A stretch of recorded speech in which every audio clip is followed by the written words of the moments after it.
Yo, Thought Warriors. What is up? Higher Learning is on. It is I, Van Lathan Jr. And it's me, Rachel and Lindsay. Rachel, how are you? You know, Van, I am doing a juice cleanse right now. Okay. And then, have you ever done a juice cleanse? Not really. So this is called a waterfall cleanse. And it's supposed to be mind, body, and spirit. I'm on day 2. I have to say I'm doing okay. I know a lot of people are like, well, you don't really care for food. I'm not a foodie, but this is difficult. It makes you crave things in a way you never did before. So I'm doing hot water with like lemon and ginger.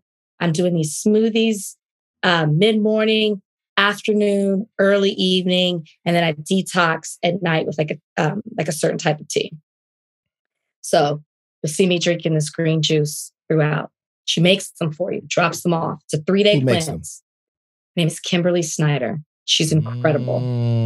She's incredible. So 2 days in, so I'm doing okay. How are you? I'm okay. Things are good, especially because today we were nominated for an NAACP Image Award. Donnie, Huge. hand claps.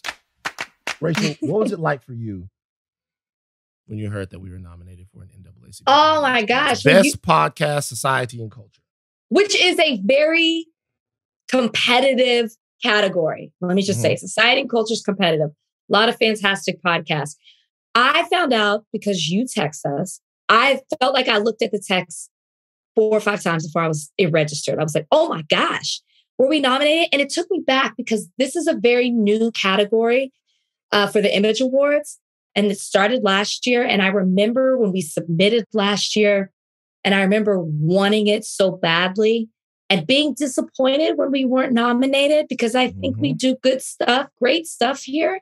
So to get the nomination, I didn't even know that was coming today. And it just came at a time where I really needed to hear some good news that it made me emotional. I was not expecting to get emotional. And yeah, I was in the makeup chair. She had to retouch my makeup. You were about to cry. I did cry. I did. I shed a couple of tears. I don't know. Why was it so meaningful to you, Rachel? Well, you guys know that if you've read my book, and if you haven't already, please go check me with that. But the way I grew up and then even being on The Bachelor and The Bachelorette, people constantly question my Blackness. Not as much anymore, but I feel like there have been moments in my life, especially growing up in Bachelor time, where I had to defend myself and explain to people how Black I was or try to prove that, which is something no Black person should ever have to do. And a lot of that came from, I felt, Black people. And so this podcast has meant more to me than people will know, because even my friends who know me, I'm talking about my Black friends, will say that they feel like I am most myself on this podcast, that they feel like other people are really getting to know who I am. Because you didn't always see that when people first met me on a national level with The Bachelor and The Bachelor franchise. So I feel like this podcast has given me selfishly so much. So to get that recognition from us when this podcast is for us, it's about us, it's about the culture and how everything else intersects with it. It just hit me in a way that I wasn't expecting. And I guess it just brought out all these feelings that, I've had from the past, or maybe that I suppress at times. I don't know. I just felt, and I don't know, maybe I'm taking this to another level, but I'm just speaking to the tears. It just made me feel this podcast, those who work on it, all of you, Ashleigh, Donnie, Van, I felt like we were seen in a way, and the work that we do is respected. So it just meant a lot to me. And so now I understand, can I just say one more thing? Now I understand that when I'm doing interviews and I say to people, what does it feel like to be nominated? What does it, feel like? What if you won an award? I really understand when people are like, I'm just happy to be nominated. Of course, it's fantastic to win, but I'm speaking all to this just from a nomination. So I get it. You? It was amazing for me. It was amazing for me because I was watching something, and in watching it, I was watching something that I wanted all day long. I was watching people get nominated and people talk about, I was like, God damn, man, it would be great to get an Image Award nomination. Getting the Image Award nomination would be fantastic because even when we did Two Distant Strangers, the Image Award nomination never came. We got the Oscar nomination, but the Image Award nomination never came.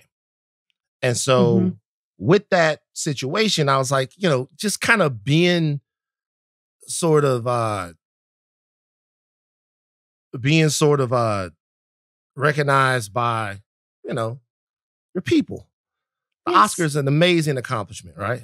But especially with the subject matter there, I really, really was hoping the AFCAs were great to us. And I presented at the AFCAs this year and I can't wait to do it. But I liked it. It mattered a lot to me. It mattered. So yes. The award show is February 25th. I will be there February 25th. You will be there February 25th. I'll be there. Hopefully. And so, that's a little shade. And so, I will be there. It's fantastic. It's back in person after a couple of years. It hasn't been in person for some years. Back in person at the Pasadena Civic Auditorium. You know where that is, right? Yeah. Daytime Emmys were there. It's where Motown 25 was. No. Yeah. No. Yeah. That's where Motown 25 was. I didn't even realize that when I was there. Where Michael Jackson first did the moonwalk. Michael Jackson first did the moonwalk right there. Right there. Wow. It's a stacked category. And congratulations to everybody else that was nominated as well. But sure. What a fun time. What a fun time to be there. Okay. We have an interview later on with Calmatic, who is the director of the new House Party movie. The new House Party movie, which will be coming out. It will be out by the time you are listening to this podcast. Fascinating and exciting young filmmaker. We are encouraging all of you guys to go out there and see House Party for yourself. But on the other side of this, we got to get to some serious shit. The big deal of the day is Joe Biden's not so classified problems. Big deal of the day. Here we go. I don't know where you've been if you haven't heard about what's going on. The latest in the Biden administration. Biden is under, and correct me if I'm wrong, they are now at the third batch of classified documents that they have found in either Biden's residence or one of his offices when he was vice president. Am I correct on that? Are we at the third? Because I know our rundown says the second, but I feel like since we started this podcast, we are on the third batch of classified documents that have been identified at this point. I think it's one at the Penn Center and then one at his private residence, and there might be another one, yeah. And there might be another one. Okay. Doesn't matter if it's two or three. It's the fact that they found classified documents in Biden's possession. Should be known that Biden has said at this point that he was unaware of the fact that he had any classified documents. And I believe the way it was is that they were moving stuff out of that office and his team discovered these classified documents and immediately notified the National Archives, this was back in November of last year, that they had discovered this batch of classified documents. Van, the internet is going wild. The Republicans are getting even more wild. Not even your thoughts, but I guess when you heard that Biden had classified documents, knowing how we responded when we knew that Trump did, knowing how the administration responded, the Democrats responded, this very podcast responded, what were your thoughts when you first heard, oh, the now president of the United States also has classified documents in his possession? couple of things. Number one, I was curious on if these cases were a 1-to-1, and there are some differences, we should say. I guess one of the main differences, and you can go through, there are a lot of people have covered like how the situations are similar to one another, how the situations are separate from one another. One of the situations, one way that they're kind of different is how these documents were uncovered. So the National Archives, is supposed to get these types of documents when the president exits the White House. That is per the Presidential Records Act. It's supposed to go to the National Archives. The National Archives, in the case of Donald Trump, realized that there were some documents that they didn't have that they needed. So then they asked them for those documents. Some of them were turned over. They asked them again. They held up with it. They then subpoenaed those documents, still didn't get them, and they had to go and raid Mar-a-Lago to get the documents back. So that's the way it happened there.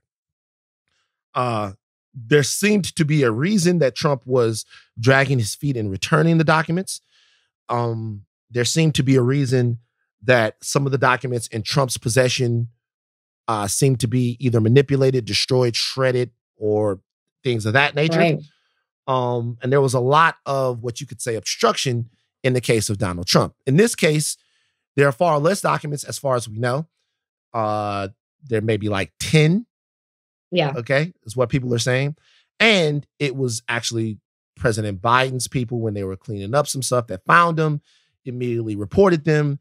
The FBI then says, okay, or whomever says, okay, these documents, we need them back. And we need to also go search other places that they might have more documents as well. Right.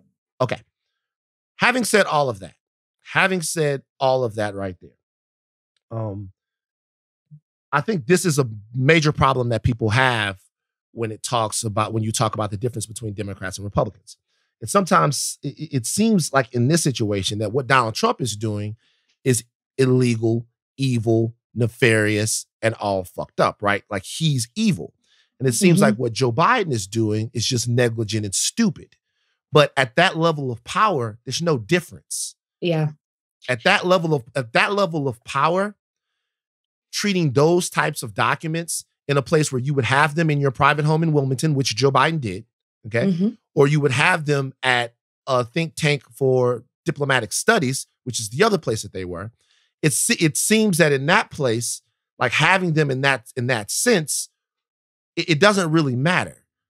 The intent here seems to be clearly on one side, with one guy to be obstructive and shady, and with the other guy, it doesn't seem like the intent is the same, not giving Biden any escape, but it's still insanely disappointing, especially when you're looking to a candidate or a particular party to be better or different than their counterparts. Right. And either through their own design or simply their folly, they can't do that.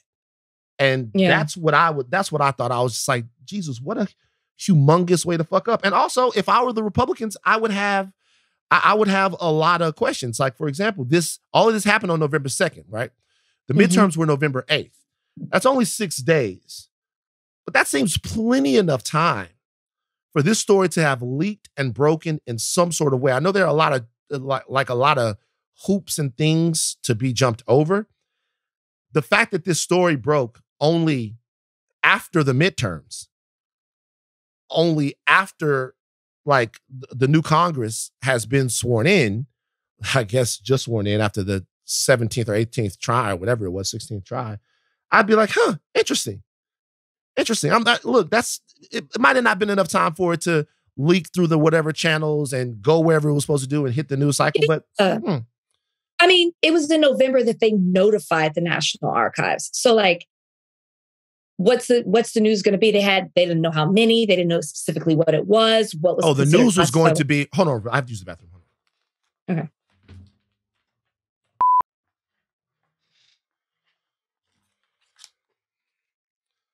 Oh, hello? Damn, that was quick. Did you wash your hands? No. You can leave it in too. I feel like that's such a guy thing. Like, it's just I gotta get back here and do the podcast. So, yeah, but I guess the story was that classified documents were found in the clutches of President Biden. They found out in early November before the midterms. They were the ones that reported it to the National Archives. So I don't know what the story would have been pre-midterm, other than he possibly has, we don't know, possibly has classified documents. We don't know specifically what those are, how many they are, how they were kept. I just think there were too many details to go through. But I do think that there's a difference in the sense that there's obviously a difference in, as you stated, the number of documents that Trump has versus the number that we have to date now with Joe Biden. But there's a difference in how the documents were kept. There's a difference in where they were kept. There's a difference in Trump. In January 2021, they knew that Trump had classified documents. They were negotiating with him for well over a year before they went in there and seized those boxes. Joe Biden, it's been a couple of months, and I don't even know how long, a year and a half before they even put special counsel on it. Whereas Joe Biden, it's been a couple of months. They say that now, I believe that there's a third batch, and they're like, we got to have a special counsel. I think Merrick Garland and the Justice Department are doing the right thing. They have the pressure to. They feel pressure to. But not even pressure to. I think I would like to know how prevalent this is. How prevalent it is that classified documents could be willy-nilly at somebody's personal residence or at the think tank. I believe that. That to me is worth looking into. That's worth a very serious investigation that the American people should know where documents that, how serious people are being with them. You are absolutely right. One of my first thoughts was, how common is this? I don't understand how you don't know you have classified documents. I really don't. Maybe there's a level. I mean, there are levels to what is classified or how high the classification is. I just don't understand how this happens. And now I'm curious, how many other former presidents are out there, or vice presidents with classified documents? Their homes just haven't been searched, or their former offices haven't. How many people are unaware that they have classified documents? I get that. But I guess it is interesting to me that it took very long for them, when this was a former President Trump, while he was president, was taking them to Mar-a-Lago. Then after he finished his presidency, take that part out, Donnie, it was 2021. After he finished his presidency, had those classified documents, they knew about it and spent time negotiating with him before they went and seized them or even had a special counsel. Why did it take a year and a half? I feel like that's something that we need to be talking about more. I'm not saying it's wrong that they have appointed special counsel to investigate what's happening with Joe Biden, but why did it take only a couple of months for them to do that with Joe Biden versus how they handled it with Trump?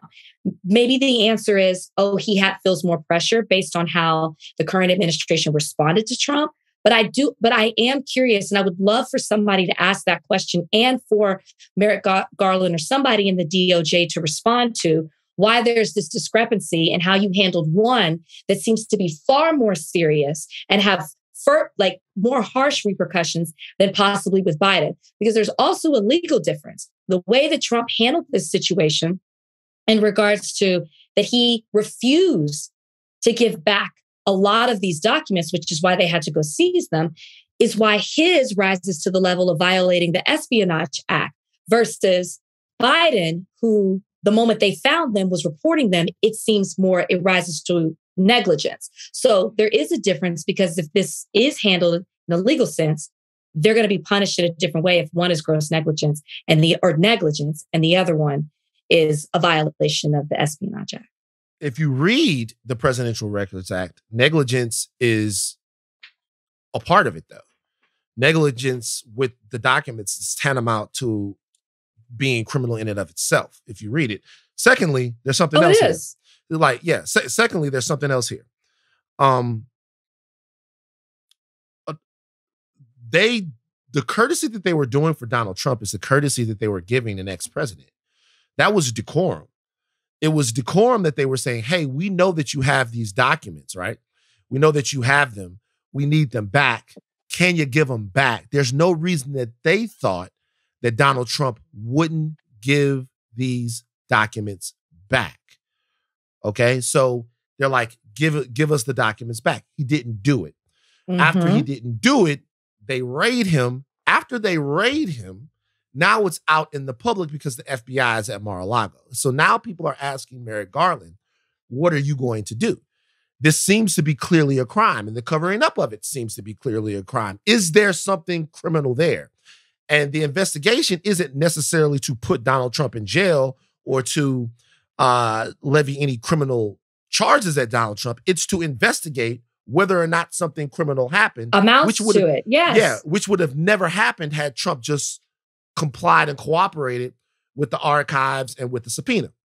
With Joe Biden, I think it's the same thing. If you find classified documents that were probably classified, okay, at the time that he took them, they probably weren't declassified in any way. I've read a lot that says these were probably classified documents. The investigation is into why they're there. It doesn't have to be an investigation. It's not necessarily like, was a law broken? We know that he's not supposed to have them. We know that it's a violation. Yeah. So the investigation is to why they're there. So I think there needs to be a special investigation. And in terms of how this went, it's kind of just bad luck on Biden's part, right? It's like it's either bad luck on Biden's part or good luck, because had this happened and there had been no investigation into Trump and no raid at Mar-a-Lago, he'd actually look worse. Now he just looks just as bad. You know what I mean? Right. Are you saying that, because I agree that there should be an investigation. I'm talking about in the way one investigation was handled versus this investigation. And are you saying that this one, they were giving a courtesy to a former president because he currently wasn't sitting in office, so maybe they took their time masking? And are you saying that there's more of a sense of urgency because he is a sitting president? Is that what you're saying? No, I'm saying they gave a courtesy to a sitting president because they gave a courtesy to a former president because of the weight of the office. And now they're doing what they're doing now because it would look completely unfair. That's what I'm saying. I think they feel pressure to, which is why they're acting on it in a more quick. But it's still way. But it's still appropriate though. I agree. Yeah, I'm not against it. Yeah, it's still appropriate. And I think what they tried to do with Donald Trump was they tried to have this not be an issue at all. They didn't want, it's not like they said, hey, they tried to not have this be an issue at all. Now, I think I'm interested in both investigations because I want to know how and why classified documents are ending up at somebody's house. Yeah. Like after they're the president. So like, I want to know kind of like how and why that's happening. And as an American, I think a lot of Americans should be interested in that because, the stakes are pretty high for that type of information. I agree. It's just so bad that this is happening because especially it happened the way that Biden responded to it, and rightfully so. We all did when it was Trump. And now here we are with Biden, who is running. Trump's running again. It just gives ammunition to the other side to now, go after Biden the way that we were going after him. And I think we were going after Trump when it was just Trump. And the first thing I thought is, you know what? The way that our society works right now and the way that we take in information, it's not going to matter how many documents Biden had versus Trump. It's not going to matter where he kept them. It's not going to even matter specifically what those documents were. The public, a lot of the public, is all they're going to see is Trump had classified information, Biden had classified information. And that perception is their reality. And it is going to be detrimental in this upcoming election because I think the Democrats were definitely going to use this and they can't now. It's a wash. Mm-hmm. All right. Chris Harrison. Go ahead. You wanted it. Most dramatic podcast ever. I listened to it. Did you listen to it? I did listen to it. You listened to both parts? I just listened to the first one. What did I miss in the second one? He said he was scared after his Bachelor exit. He said he received death threats. He lost 20 pounds and he couldn't eat or sleep. Yeah. You listened to both. What did you think? So a lot of people, as you would imagine, have hit me up Um, either ask me what I think, asking me if I've listened, or sadly, and a lot of it has brought up all the attacks that I got from before. When this happened almost 2 years ago, which is crazy. This happened almost 2 years ago. A lot of the social media attacks and the DMs have started again because, it's bringing up something that happened almost 2 years ago. So I'm not going to speak too much to it, but a lot of people are like, it's not fit. Some people support, are like, I don't like the way that he addressed it. Your name wasn't mentioned, which when we talked about it, when this podcast was announced, I said, he's going to talk about how he feels. He's not going to mention my name. Why would he? This is his opportunity to tell his side of it because he hasn't before, which he is totally has the right to do. He starts off episode 1 talking about who this podcast is for. It's for the people who supported him. It's for his fans. It's for those who have reached out, those who have wondered where he is, who have checked on him. That's all I needed to know. So for all the people who are like, I can't believe this wasn't addressed. I can't believe this wasn't said. He told y'all who this podcast is for. It's not for y'all. It's for his supporters. That's who he was talking to. He wasn't there to address the past. He was there to talk to them in a place where the people who love him. That was it. And that's what I expected. It set the tone for the whole thing. So I don't know why people thought that they were going to get something, either some tea or even some, like something towards me or what happened. No, that podcast is for his fans. That's it. What's crazy is I had a whole take, but when you look at it that way, there's really nothing to say. If the podcast was for his fans, then there's no expectation of any sort of intellectual or emotional truth. And then that's kind of what it is. Like people expected me to get mad about it. Oh, I can't believe if y'all think I'm sitting around waiting for something for Chris Harrison, y'all really don't know me. So I wasn't expecting that. He said that I listened to the whole thing, I hadn't heard him speak on it too. I was curious as to what he was going to say, but I knew who it was for. It wasn't for me. It wasn't. He's building something. I think he announced that he's got some projects coming. So this was about building what's next for him and talking to those people who will support him along that journey. That's it. Do you think that it was cowardly in any way? Because he didn't address it? Because there seemed to be a lack of how can I put this? Well, while you're thinking of that, I mean, he flat out said, I stand by what I said. He just said it was sloppy. Yeah. I mean, I think that I know that he stands by what he said. Look, I'm on record by saying I don't think that he should have been fired for what happened to him. Right. Yeah. No, I don't think that he should have been fired. I thought that what he was basically saying was, look, the girl fucked up. Why are we coming down on her? Blah, blah, blah, blah, blah. And he came out in the wrong way because there's just entitlement oozing out of his pores. And that's just the way that things go. And that, to me, this is a perfect idea. You kick somebody in their ass. People fuck up all the time. You kick them in their ass. You let them understand the stakes, and then you see if they can readjust to whatever it is that their people are demanding of them. And then you move on, right? But in this particular case, it seemed as if I maybe got a little bit more insight into why maybe they did fire him.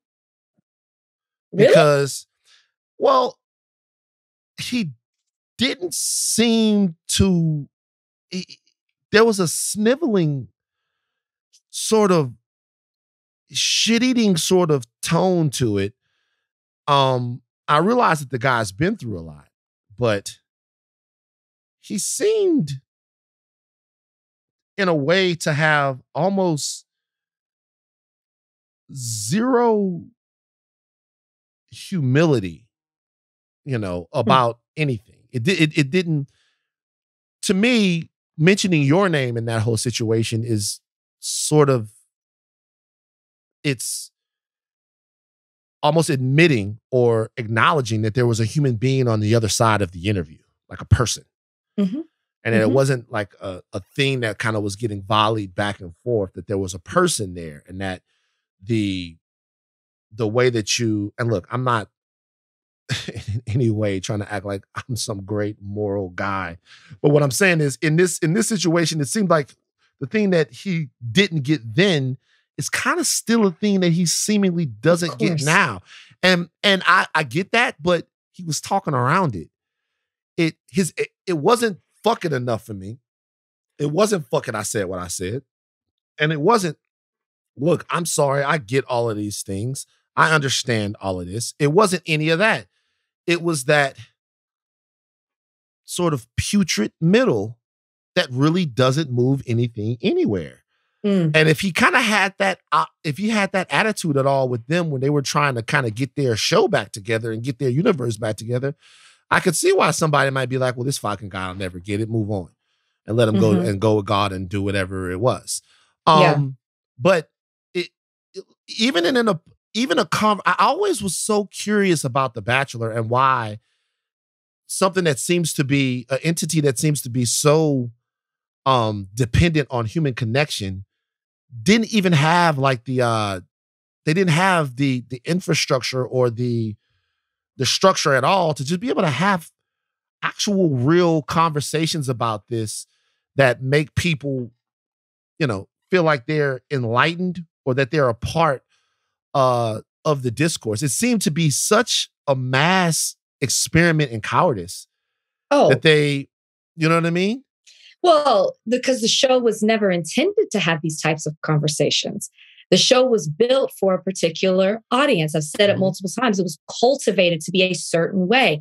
People of color didn't make it past the first couple of weeks. They didn't have them as leads. They didn't have these real life conversations. It was a fantasy world, and that's what it was. You ate a certain way, you traveled a certain way, you spoke about this a certain way. This week, you do this.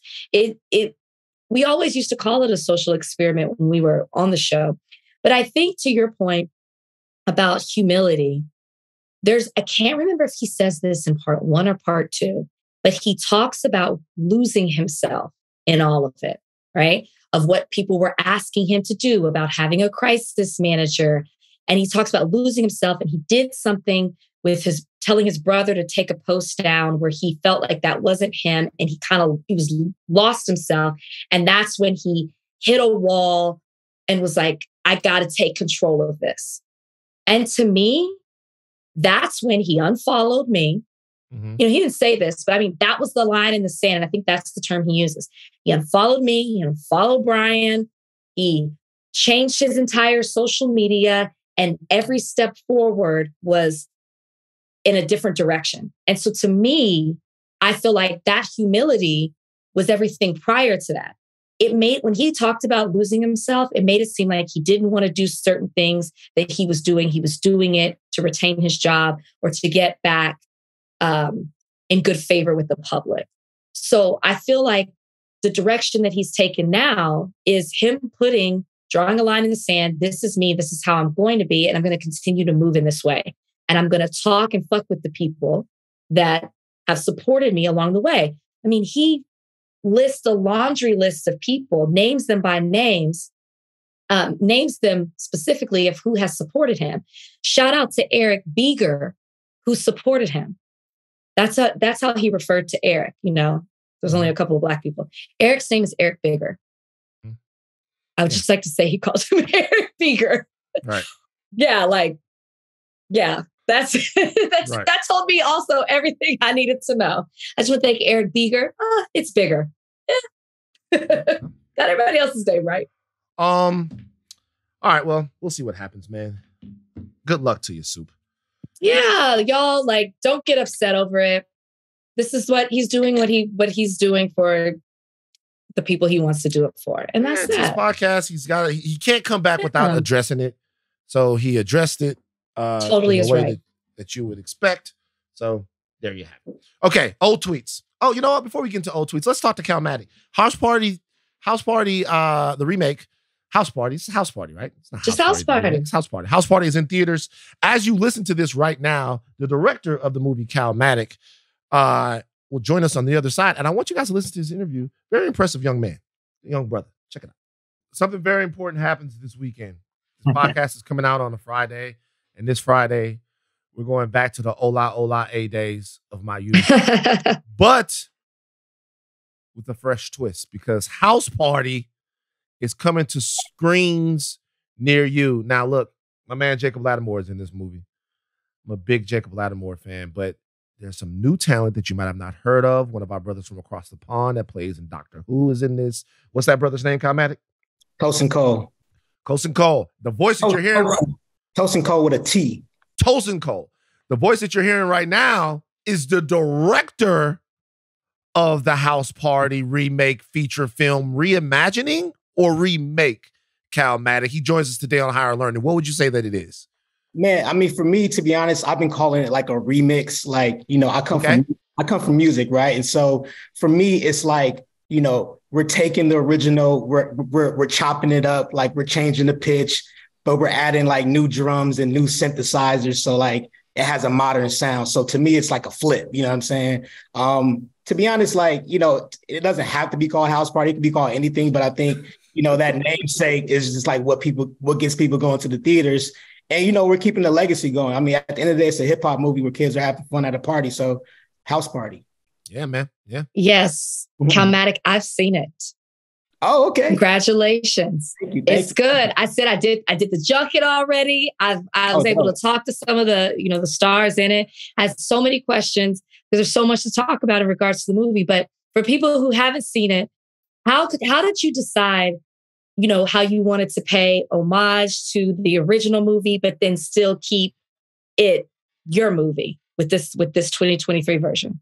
That's a good question. I mean, I feel like, you know, the original film was just like a snapshot of the culture at that time, right? Like the way they danced, the way they rap, the way they dressed, the way they got their haircuts. And so I feel like the only way we could pay like true homage is to do the same thing and you know, make sure that this film was a snapshot of what's happening right now in the culture. And right now, you know, there's a lot of like, quote unquote, clout chasing in the culture. Like I feel like celebrity culture and, you know, faking it till you make it is kind of a part of the hip hop culture right now, especially in LA. And so I felt like, you know, the story that we set up with LeBron's house just kind of set the stage for all that shenanigans. Whose idea was it to have LeBron's house be in the movie? Because this is being produced. Shout out to Jamal and the people over at Spring Hill. Shout out to Mav. I see Mav wherever I go. I go somewhere and I look over and I see Mr. Mover and Shaker, wheeler and dealer of the town, Maverick Carter everywhere. You look up about a shot of tequila's at your table, and then it's Maverick Carter. I'm like, Mav, chill. Whose idea was it to put LeBron's crib in the movie? Like, did LeBron go, yeah, this is my company, so we about to talk about how fly my shit is right now. Yeah, put my shit in the movie. To be honest, I'm assuming that's how it happened. I mean, I didn't come into the process until, you know, the script was already written. Stephen Glover and Jamal from Atlanta, from Atlanta on FX, they wrote the script. Yeah, and, fantastic guys. Yeah, came like that. Yeah, so I'm assuming that was the that it would be at LeBron's crib. Why not? Right. And I don't know if I could say this, but no, because this podcast comes out tomorrow, as does it premiere. So, you know, you still don't want to spoil it. I'm not spoiling anything. I'm not spoiling anything. Gotta go see the movie, Rachel. And Calmatic can tell me if I am, but I'm just saying, like, you know, LeBron. Well, never mind. I'm just like, don't spoil it. No, let me say this. Let me say this. There are a lot of cameos in this, which I think is so cool to watch because you never know who's going to be around the corner, I'm talking cameos that have big parts in this movie. I don't know if you can tell us, but who maybe outside of the trailer is in the movie? If you can't give us one. I mean, outside the trailer, I tell you this, somebody from the show Martin is in the movie. That makes sense. Martin. Oh, but not Martin. Oh. Wait, oh yes. I was like, wait, I missed that. Yes. I think I know who that is. I mean, to be honest, there's so many faces, and I feel like, that was the thing going into this. We was like, man, we don't want to give away any cameos, but we didn't. I know we have like 8 cameos in the trailer, but there's like 8 more that we didn't show. You know what I'm saying? So I think people are going to be in for a treat when they watch this. And can I piggyback on that really quickly, Van? Sorry. Yeah. And when it came to cameos, were people just like knocking at the door? Was LeBron just like, hey, come be in this movie? Were you calling up people saying be in the movie? How did that come about? Yeah, it was a little bit of both. I mean, we definitely had some people in mind when we were putting together the script. But, some of the people that we were like, no one has their number. We don't know how to get in contact with them. We did rely on LeBron's phone book literally to reach out to those people. So we got some people in the movie that I don't think they've ever been in the film. I feel like there's people like Lil Wayne where it's like, you don't just run into Lil Wayne anywhere. You know what I'm saying? People like him are in this film. And like I said, it's just full of celebrities, but at the same time, like that's the LA lifestyle. Like this movie takes place in LA. Like if you go to a party in the hills, you're going to see some A-listers easily. Me and Rachel went to a party in the hills one time. we did, and we saw some folks, did we not? And they were everywhere. It was crawling with them.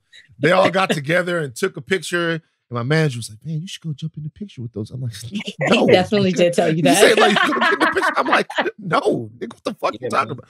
All right. So the guys who wrote this are the guys from Atlanta, Stephen Glover. And who else did you say? Jamal Allori from Atlanta. Okay. Yep. They have a really interesting way in telling story. On the show, there are a lot of directors that direct episodes, but, of course, here Mariah is one of the people that directs a lot with them, and it's very sort of ethereal and surreal. What was it like working with them to make this movie, for you to be as ambitious a director as you are, and for them to be so ambitious in storytelling? What was that like? Man, it's so funny because I feel like for the last like 3-4 years, I've probably said it should be like Atlanta, 50 million times about 50 different projects. I feel like they just kind of set a new tone for like how Black film can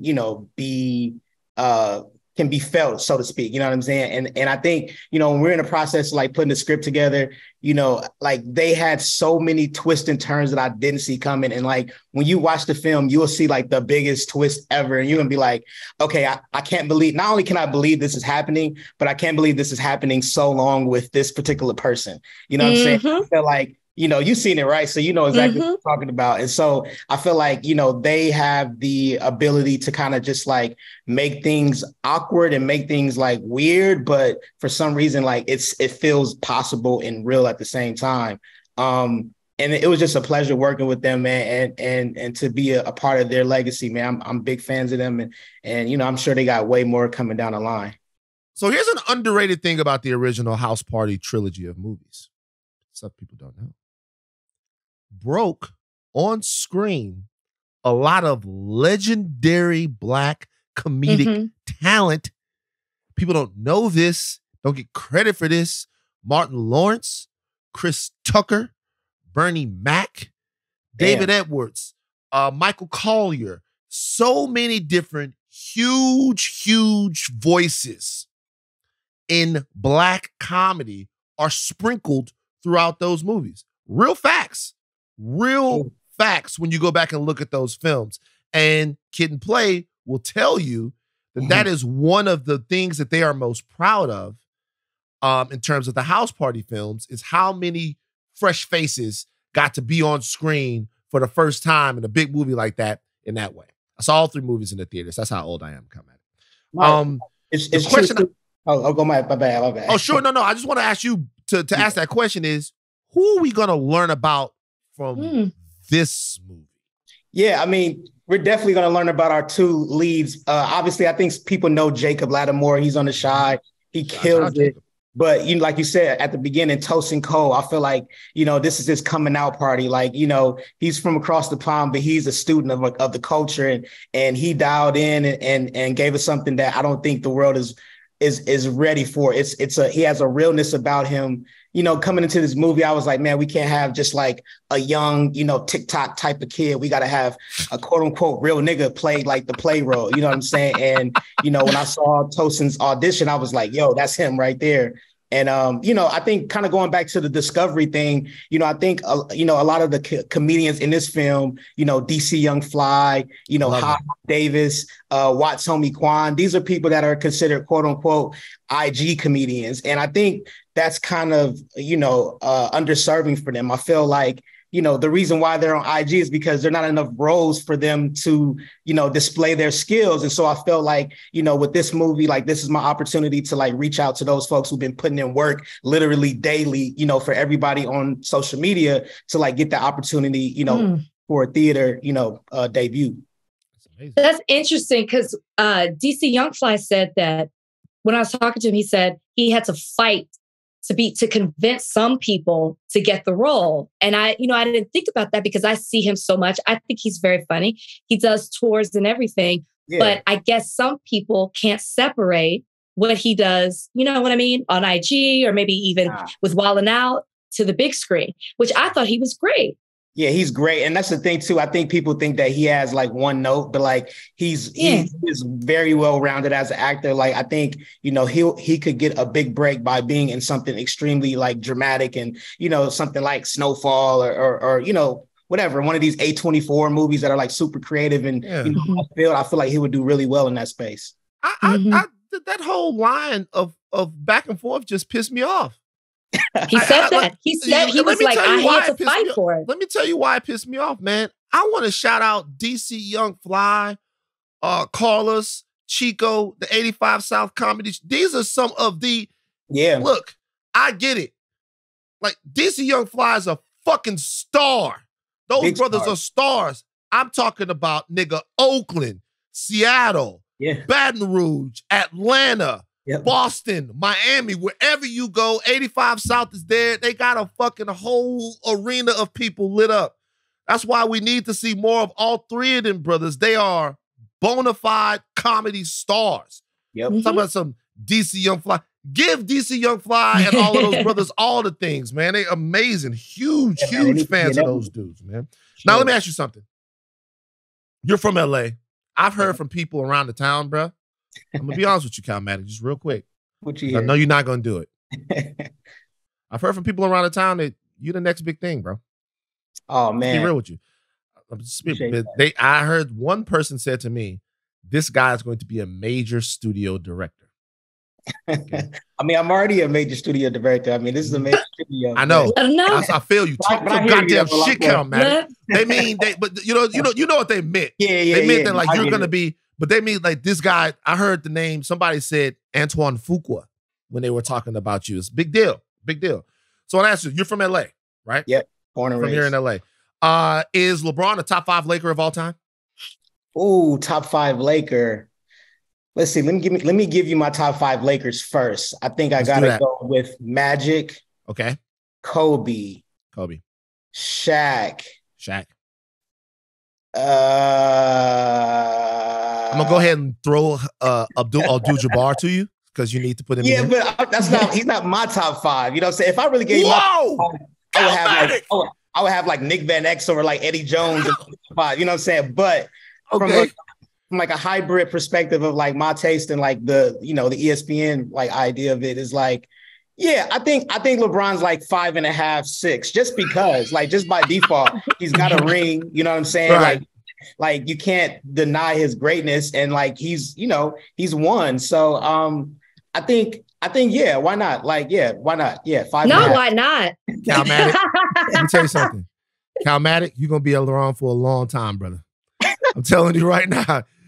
Calmatic gonna be around for a long time. I just want to say something for you. You've had a long career and a lot of your career started with directing music videos. Yeah, man. And I want to piggyback just real quick. The visual style of House Party was something that actually shocked me when I saw the movie. When I saw the film, the first thing that jumped out at me at the trailer is because you guys have really kept a lot of the story kind of on the tuck. And I think that's very smart to make people actually invest into the film by going to see it and not giving too much away in the trailer. Yeah. What did your your vision for the films that you make and for the music videos that you've done, what would you say are your biggest influences? Who are your biggest influences that you watch to kind of hone your style? Man, I feel like I aspire to be like a hybrid between Spike Lee and Spike Jonze, right? Oh, I feel like Spike Lee makes the surreal feel grounded, and Spike Jonze makes the grounded feel surreal. You know what I'm saying? And I feel like that's kind of what I try to, apply to all my, projects. And I think it's just like spitting. And I think it's just like playing with like emotions. Like I have like, not to get too deep and philosophical, but like go for it. I have I have a very strong like emotional memory, right? Like I can remember like how I felt when things happened in my life, good, bad, indifferent. And I feel like I try to reverse engineer those emotions within my, film. So I think, sometimes I feel weird and like, and that might come across as like, someone, like the Kendrick video I just shot, Rich Spirit, where he's just like laying on the ground for like, 6 bars and then he just stops rapping. Like that's a feeling that I felt before. And I hope that it came across that way, when we, presented that in the films. I mean, in the music video. So I know it's probably vague and I don't know if it translates all the way, but it's just something that internally that I feel that I try to, export on camera. Okay. I thought it was beautiful. this nigga on top of his shit. You don't Jamal, have to you wasn't lying. Anything else. Like, shit. It was absolutely beautiful. And I would have like kind of like piggyback off that, just like that feeling and this moment that we're having, because I was actually surprised. Maybe I should be, just because of the world we live in, surprised that some people felt a way about a remake of House Party. Yeah, I did. And I was one of them. You were one of them? Absolutely. What? Okay, see, I wasn't.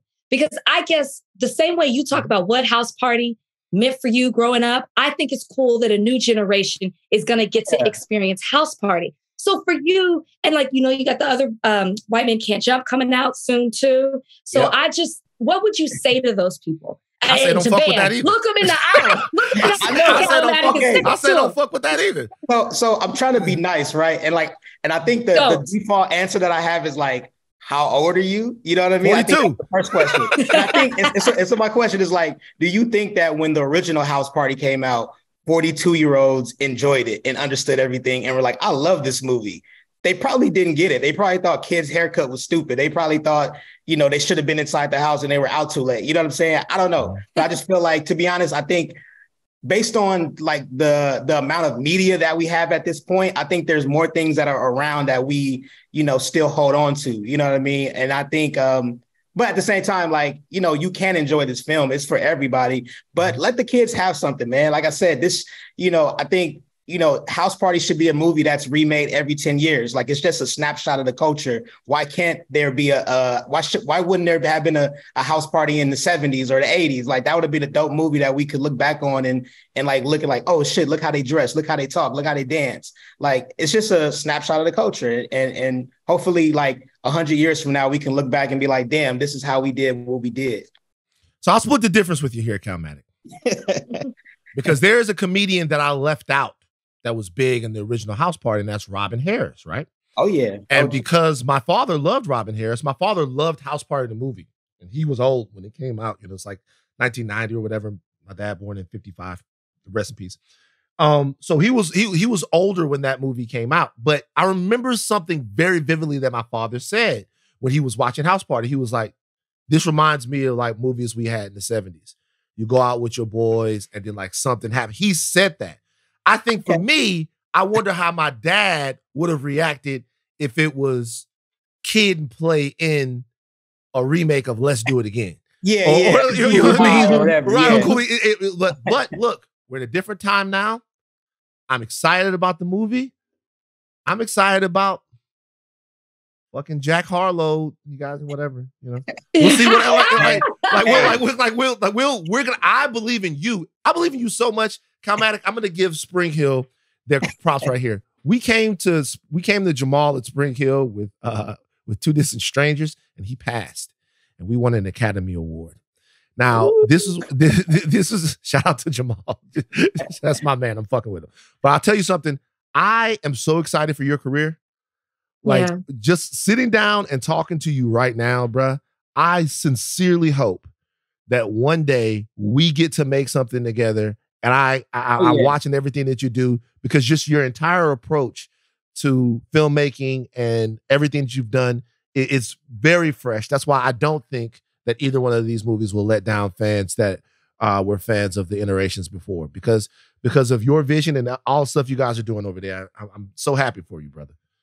Yeah, man, I appreciate it, man. And, I feel like I'm just getting started. You know what I'm saying? I can't wait to make something. Like, obviously, these two films, I'm super proud of them, but I can't wait to, give the world something original, something that's fresh. And, I'm working on scripts developing. So, yeah, let's talk, man. Let's do it. Yeah. You guys, do me a favor. Do me a favor. I'm gonna do more than that. Like, I need this guy. Like, so you guys, do me a favor. It is Martin Luther King Jr. weekend. Yes, sir. Okay. Black movies are out there for you guys to consume. This film right here was made with a tremendous amount of heart, with a tremendous amount of talent. Go see House Party this weekend. Yep. Go see the movie. I haven't heard one person give me a bunk review, and you guys know fucking well if they had said it, I'd tell you. All right, go see the movie this weekend. Enjoy yourself this weekend. Support Black films, support Black art. Give them a chance. If Brad Pitt was in the shit, all y'all did was be on Brad Pitt's nuts for 3 hours at the fucking shit. If Brad Pitt was in the shit, you go see it. I got sick of that shit. Go Calmatic, Jacob Lattimore. What's my other brother's name again? Tosin Cole. Tosin Cole. Tosin Cole. Probably LeBron James, DC Young Fly. Everybody's in this movie. Go see House Party this weekend, my brother. We are very happy that you joined us on Higher Learn today. And we're going to be excited to have you back, man. No, I appreciate you guys, man. Big fans. Thank you. Okay, that was great. I'm going to see the movie. I'm going to go see it. Yeah, I saw it.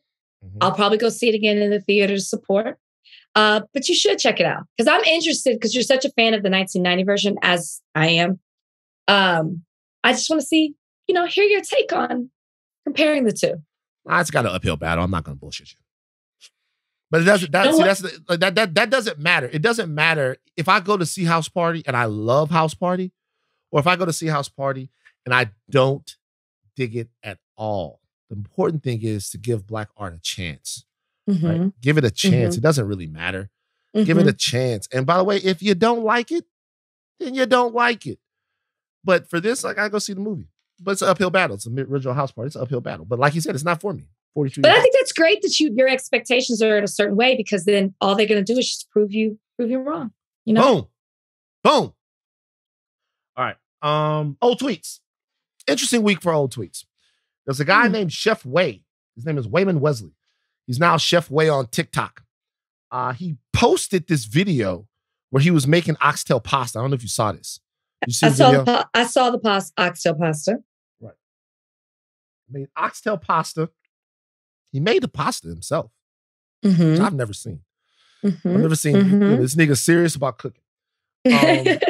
He made the pasta himself. The video's been viewed over 2.1 million times. At first I saw the video, I was like, oh shit, look at this guy making oxtail pasta. It's good. I'm not saying that I like oxtail, so I'm not saying that the pasta looked amazing, but it looked great. You do or don't like oxtails? I love oxtail. Oh, okay. I love oxtail, but nobody should eat it though. Just don't eat oxtail. No one eat it. So I love it. Why? Because it does all kinds of stuff to you. Like, it causes you to grow whiskers out of your eyeballs and all of that stuff. Just no one eat it. I don't need it. But price of oxtail too high. You gotta okay. So I'm watching this video, and this guy looks like an exciting new chef, and it turns out this nigga's like Chef David Duke. He had a wild time in the history of Twitter, man. So back in the day, he had some tweets. And when I say back in the day, I mean 2015 here. 2015, he had some tweets, and these tweets weren't great. They weren't great at all. One of his tweets, and this is a fucking doozy, man. I'm not even gonna bullshit. This is a fucking doozy of a tweet. Okay. One of his tweets said, if Sandra Bland cared about Black lives so much, she wouldn't have taken hers. Wow. Fuck my God. I don't even know how you could fix yourself. Well, it's like David Duke is right. It's like it. Can you believe that came from a Black man? Well, see, he's now Chef Way. He used to be Waymo the God, and when he was Waymo the God, he was just different. A demon. Like there was two ladies in the pic. One was dark skinned and one was light skinned, and he said SMH the dark skin one messed up the pic. And so when this came out, all these women started showing tweets that he tweeted and showing ways that he specifically affected them. Mm-hmm. He apologized. He said, to those I've hurt with my past tweets at every surface, I'm deeply sorry. There was a moment in my life where I was sick in more ways than one. Cooking saved me. You have watched a flawed man heal. I will continue to heal and learn. Thanks for being along the journey. A lot of people said his apology sucked, noting that he addressed the controversy differently on two different platforms. He has a much bigger platform on TikTok, and he waited 17 hours to address the issue. One lady said to him, you commented on one of my old accounts and said, my dark skin made me ugly. I was in high school. Shit, called me all types of a butterface. You said if I was light-skinned, I'd look better. Now you're a chef? That's crazy. At the same time, Ice from the Joe Budden podcast, they also found his old tweets. And in his old tweets, it was kind of the same thing. It was a hashtag dark skin hoes situation. There was this blog post that Ice wrote where it was like a bunch of reasons why, you don't date Black girls or something crazy. So I've looked into this, and it's interesting.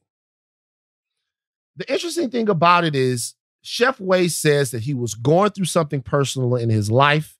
He was going through something in his life, and he was hateful 7 years ago. Ice's tweets, these are back from 2011, 2012, 2013, places like that.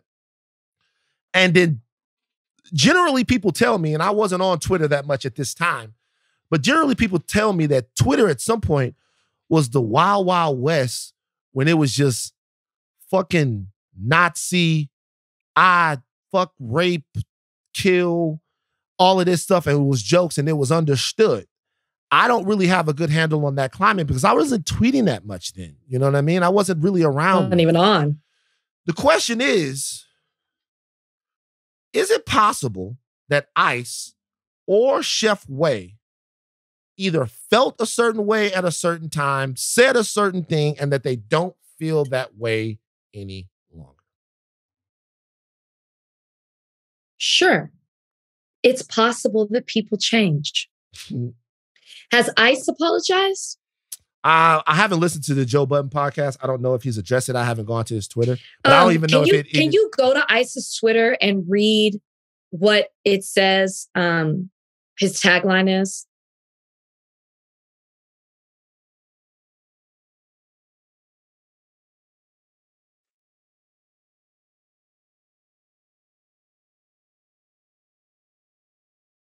Father first, professional hypocrite, Joe Budden podcast co-host, leader of the Hater Revolution.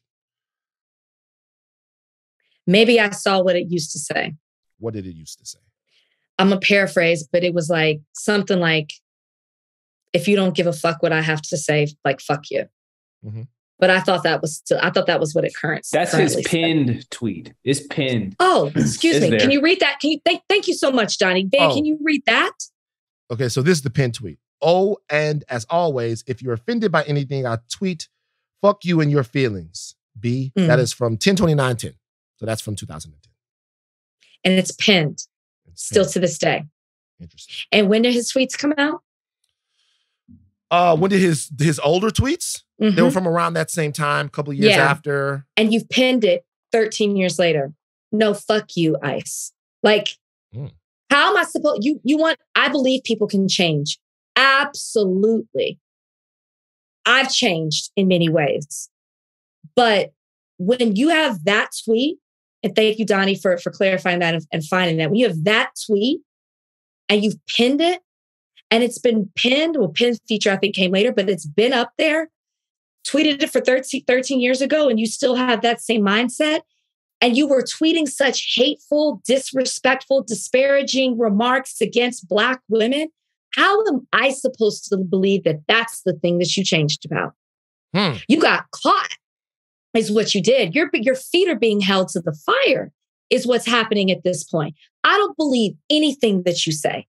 And to me, this isn't the first time that we've seen a public figure get dragged for their hateful tweets. If I knew that I had tweeted things like this in the past, I would be deleting it or making a remark about it in the future, but you kept it up. He did delete some of them after people found them. Okay, after people found them. But do you see what I'm saying? Like, you kept them up. This is your mindset. You just hadn't gotten caught about it. Between Chef Way and ICE, this won't be the last time we hear, sadly, that somebody had some problematic tweets that are hateful to Black women, that you talk to Black women like they're not human beings, that you talk to them like they aren't the queens that they are. And you could close your eyes and swear that it wasn't a Black person that was saying those things. Those things all sound familiar, and they came from racist white people, hateful white people. Yeah. But this is you attacking your own people. Right. You have to ask yourself, okay, Chef Way, you put out an apology. We don't know if ICE has at this point or not. You put out an apology and you said that you were troubled. Is that what it was?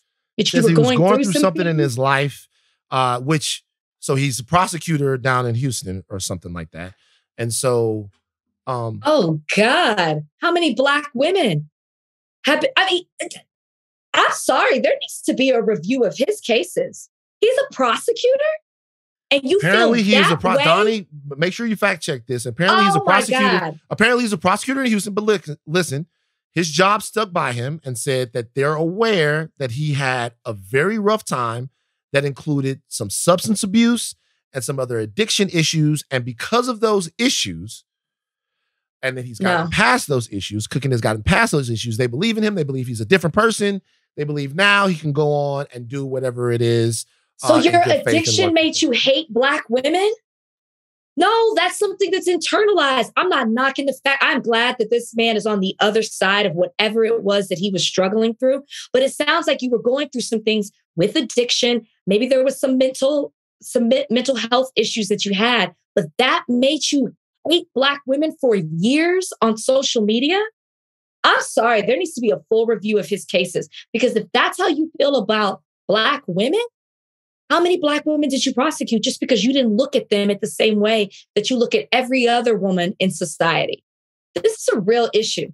And it doesn't settle with me. I know I have to do an apology rating here, and I think we can all agree what my rating will be. What's your rating? I understand that you're a flawed man, but that does not excuse you. Not that you have to explain it, but that's not enough for me for the hate that you call. Imagine how many people. What would be enough? I'm asking. By the way, here's my thing. I want you to specifically apologize to people. You were attacking minors, people you didn't know, unsolicited. These are people you followed. This isn't somebody who tweeted at you. You had to have been searching to find dark-skinned Black women to terrorize, because that's what you were doing on social media, is terrorizing them. So this is not enough. So this is my thing. And it puts me in an intellectual sort of chasm. Tell you why. You know how I feel about the old tweet situation. Yes. But you know how I feel about the old tweet situation. I feel digging up people's old tweets and going back in on them on their old tweets or old things that they've said, years and years after they said them. It's just an interesting way to judge human beings. You're essentially judging somebody based on a snapshot in their life from yesteryear or whatever. Now, that doesn't mean that that's not fair.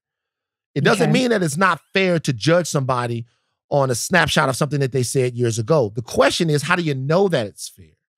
You know? So if you're, how do you know that Chef Way hasn't changed? Like, how do you know? You don't know.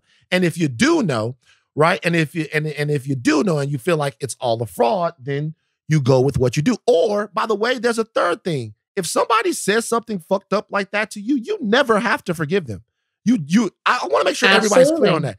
You never have to forgive them. Meaning, if it's the year 2014, and I say, hey, fuck your mother, I hope, not yours, but I say to somebody, fuck your mother, I hope something, no, not you. So, like, that's what I'm saying. So, fuck your mother, I hope something happens to her, blah, blah, blah, blah, blah, blah, blah. You never have to get over that. Like, you never have to, you as an individual never, ever, ever have to forgive for that. The question is, in this case, is that as we're judging people in society, not on an individual level about whether or not somebody is a piece of shit, about whether or not somebody is a fucked up person, but as we're judging people in a societal way, in a way that says what opportunities that you can have, in a way that dictates where you can go, how you might be harassed, is it always fair to then judge that person based upon what they said? And there are a lot of factors that go into that. How old you were when you said it. Sure. How long it's been since you've said it, what you've done and what you've shown people. I think everything that both of these brothers going through is probably fair, but what I don't want to see it become is just a blueprint to hold people back from evolving out of the bad or wrong ways that they might have been. You know what I mean? So how these men decide to deal with whatever these situations are, and black women couldn't, a lot of black women probably can't, and maybe even shouldn't forgive this. But we have to, in society, in the world, allow people to grow from shit. You know what I'm saying? Like we have You're to. right. And you're right.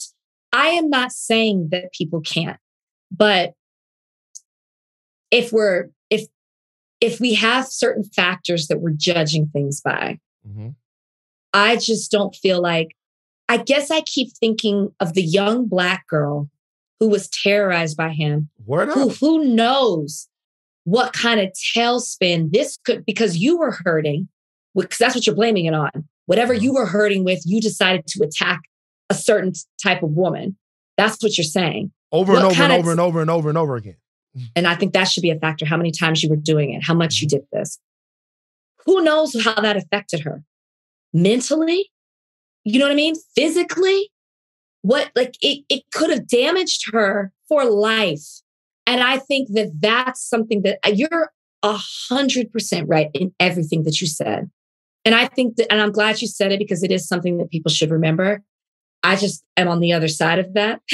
It's just this specifically, I'm not saying that this is for everyone, but this, when I read it, and then I read the women who had actually been affected by it, this is dark.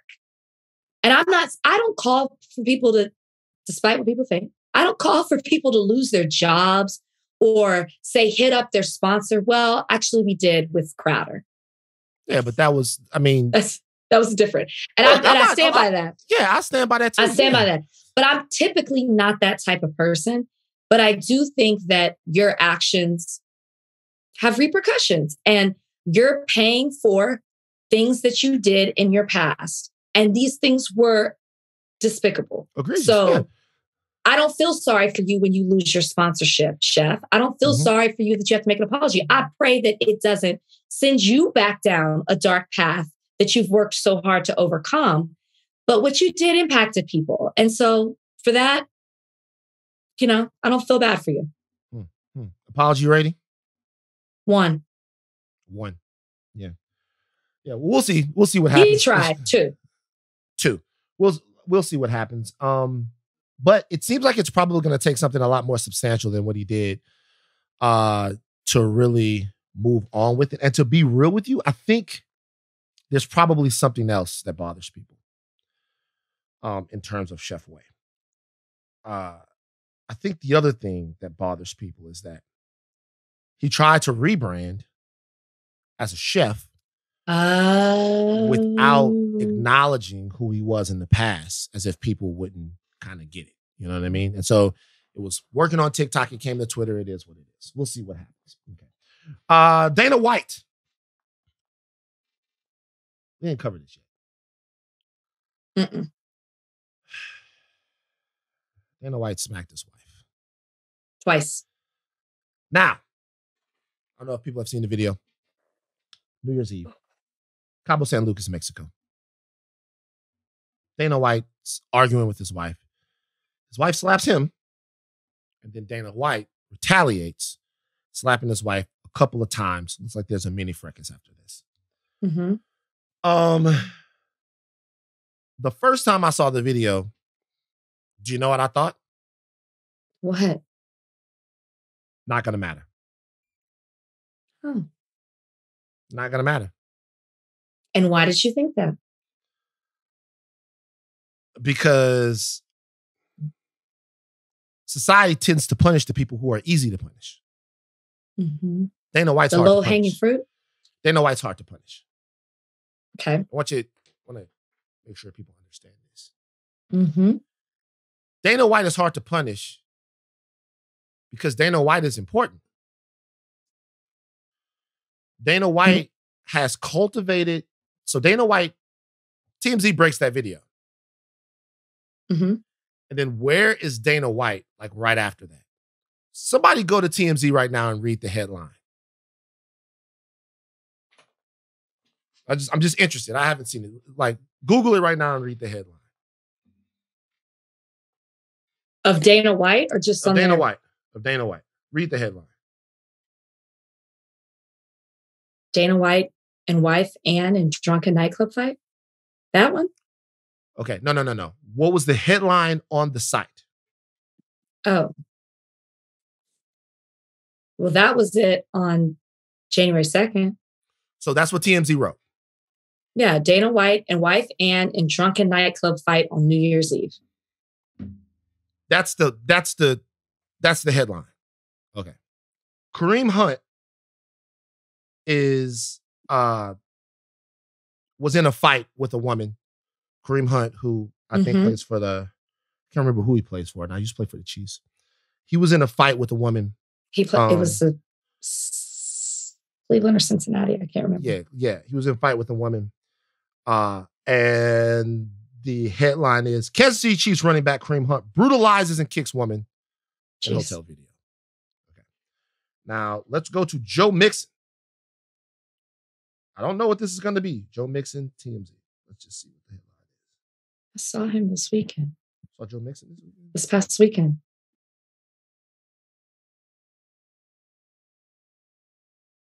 Video of U of Oklahoma's Joe Mixon brutalize female student. This is off memory. I'm doing this because I was in the office when this was happening and I'm thinking to myself, well, I don't know if that meets the standard of what I would call brutalize. Both of these things are incredibly wrong, right? In the Joe Mixon situation, he punched this girl like in her face. Her name was Amelia Molitor. She shoved him first. He pushes her back. He pushes back, and then he hits her. Okay. He shoves him. He shoves her. She shoves him. He pushes her back, then he hits her. And both of the times that I just gave you guys, we're talking about mutual combat. So if you wanted to, in either situation, you could have said these guys were in a fight with a woman. With Dana White, it was Dana White. What happens? What was the headline? Dana White and wife Ann have drunken fight on New Year's Eve or something like Let's that. Let's deconstruct that headline. Okay? Let's deconstruct that headline as somebody who wrote headlines for a long time. Dana White and wife have drunken fight. Okay. Drunken divorces people of responsibility right there. Dana wife and wife. And wife means together. Shared blame and culpability. So two people together got drunk, had a fight. Very relatable. In the case of these other situations with Joe Mixon, Kareem Hunt, whomever else you want to talk about, I'm not in any way excusing what happened. Both of those brothers should have known better and not did what they did.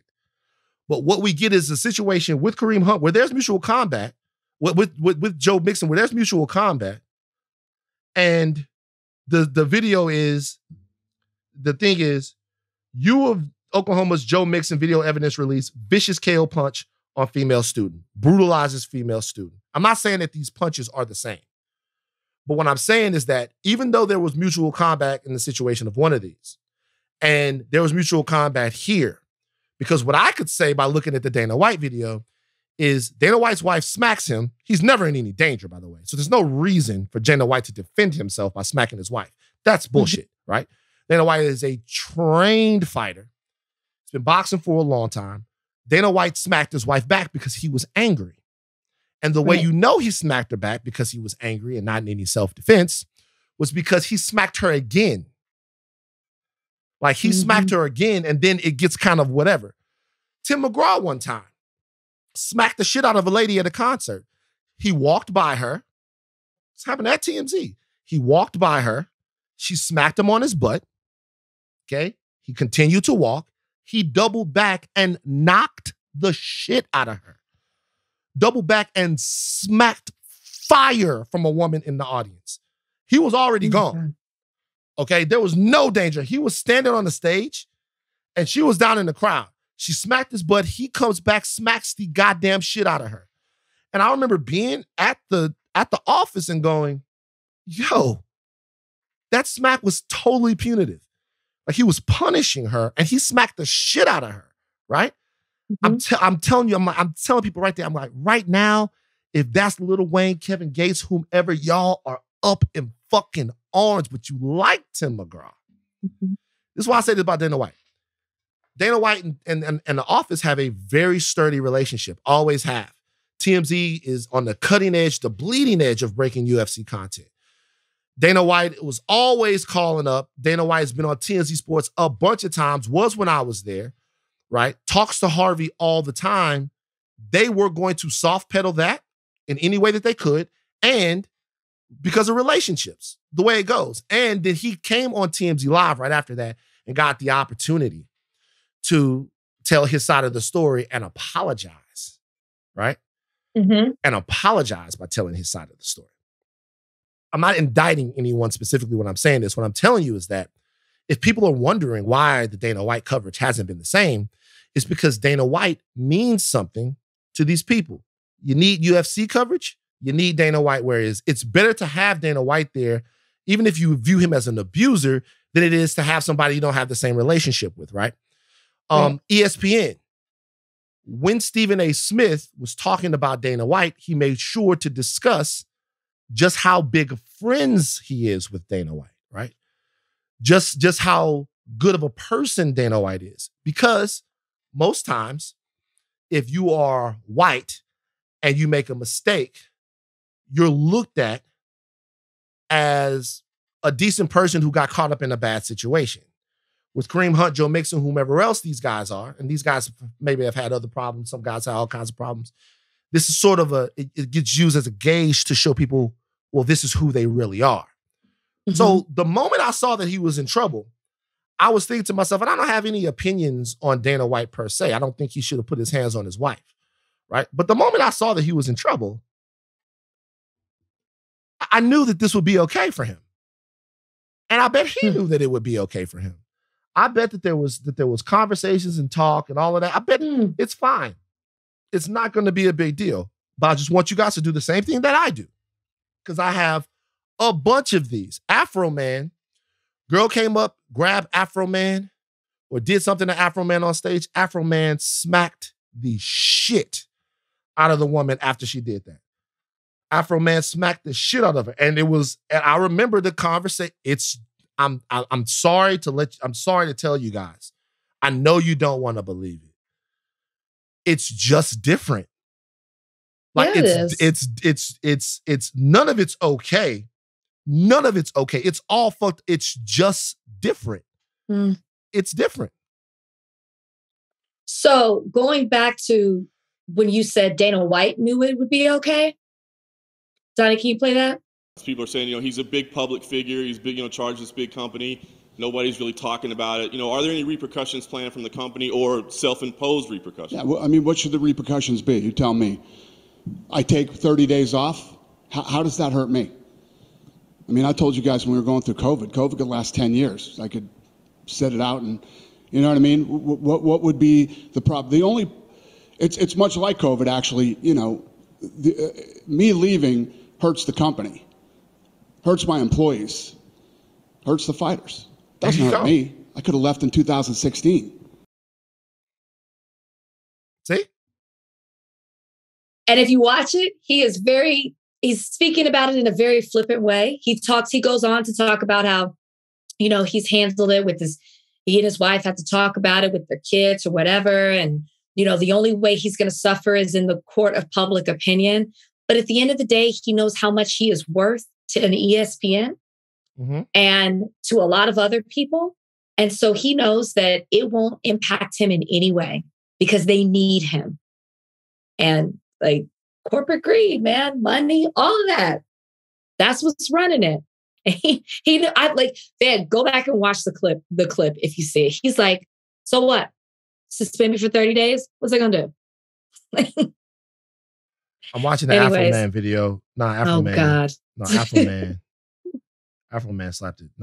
Afro Man, that was too much. Afro Man. That was too much. But he couldn't see who it was. So he didn't know. Okay. But somebody was on the stage with him. He couldn't unloads devastating punch on female fan. Tim McGraw, bitch slaps female fan. I'm just saying it's different. I knew that nothing would happen to Dana White because he's too important. He's too consequential. The question is, it's always the $100 million question. If Dana White was the exact same person that he is,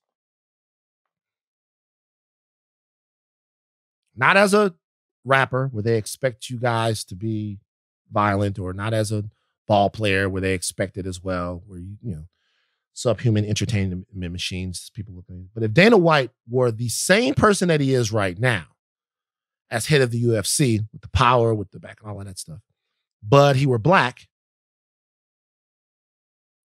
if he would be afforded the same thing. I mean, if he was just as, I'm asking the question, if he was just as important, if he was just as consequential, if he was just as integral, but he just happened to be black. He might be suspended for 30 days. No, but once again. But if it affects people's pocketbooks, I don't think so. There you go. ESPN writer and editor Jeff Wagenheim confirmed the observation that the network is intentionally going easy on White. We've been told not to write anything incendiary on social media about the Dana White situation. And I understand why, and I've abided by that. I just ask y'all to understand that some of us at ESPN do not have a soft take on domestic violence. Clarification. He came back and said after this, there was no edict from ESPN bosses regarding the Dana White situation. But in general, we are strongly discouraged from incendiary posts on. There you have it. I'm surprised he got to say that much. Make of it what you will. All right. Do we want to do mailbag now? Mailbag time. Time to read your letters and then we'll reply to them. Oh, it's mailbag time. Write us with your queries and we'll chime in. All right. First mailbag question comes from No Stand 4235. They ask, related to last week, you get one CD/album from the 70s, 80s, and 90s, each for the rest of time. Which albums can't be a greatest hits? I gotta really think about that. Wait, are they saying you get one? Oh yeah, from each decade. Oh. Right. So Talking Book from the 70s. Of course he knows.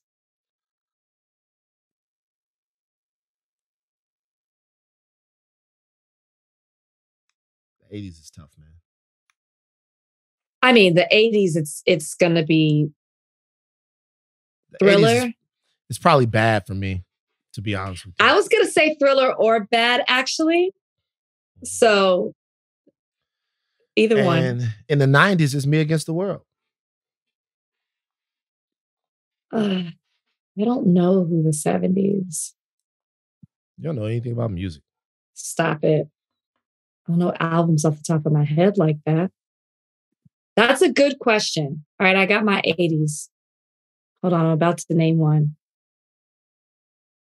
Oh, that is a good one. Songs in the Key of Life. That's a good one. I don't know if that's forever, but that's a good one. All right, and in the 90s, if it can't be a greatest hits, can it be like Huff Daddy and the Family or something like that? Is that considered a greatest hits? No, that's a good album. No Way Out. Okay. That one. No Way Out.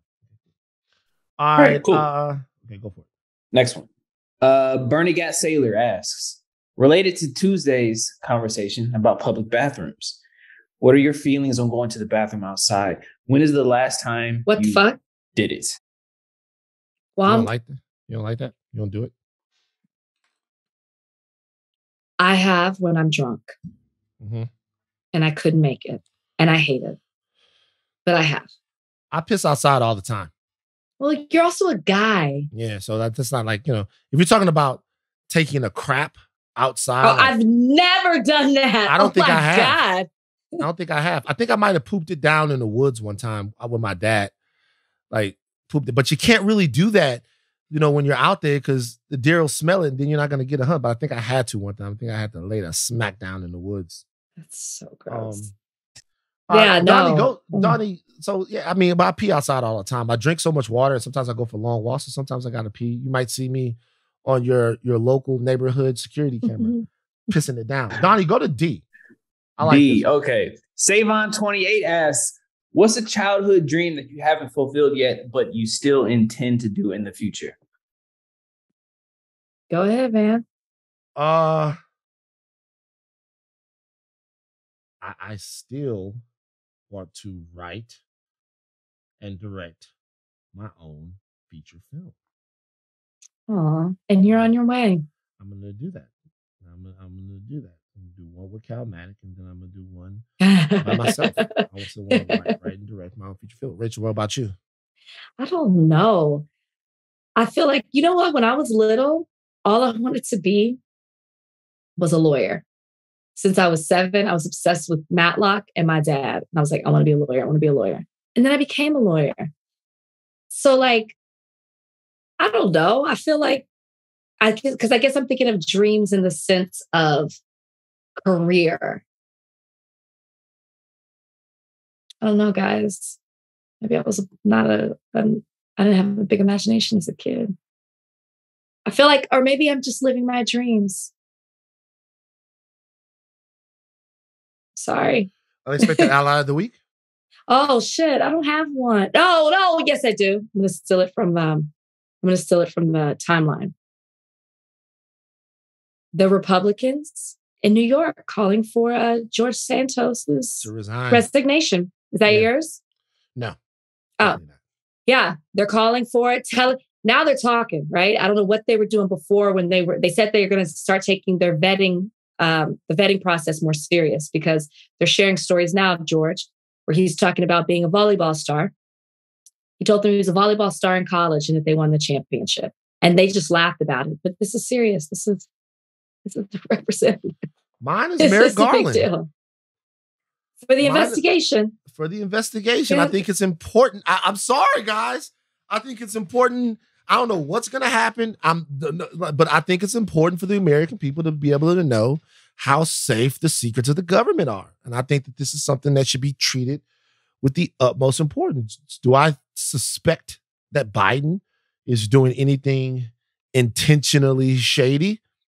Odds are probably not. But at the same time, even if it's just accidentally incompetent, there needs to be a better system and a better understanding of what we're going to do about issues like this. And so Merrick Garland, under some scrutiny, got to investigate his own president it's not his president. It's fucking our president, and he's the AG. That's what he's supposed to be doing. So I was actually refreshed. All right. Take Think Caps off. Do not stop learning. I am Van Lathan Jr. And I'm Rachel Lynn Lindsay. Bye, guys.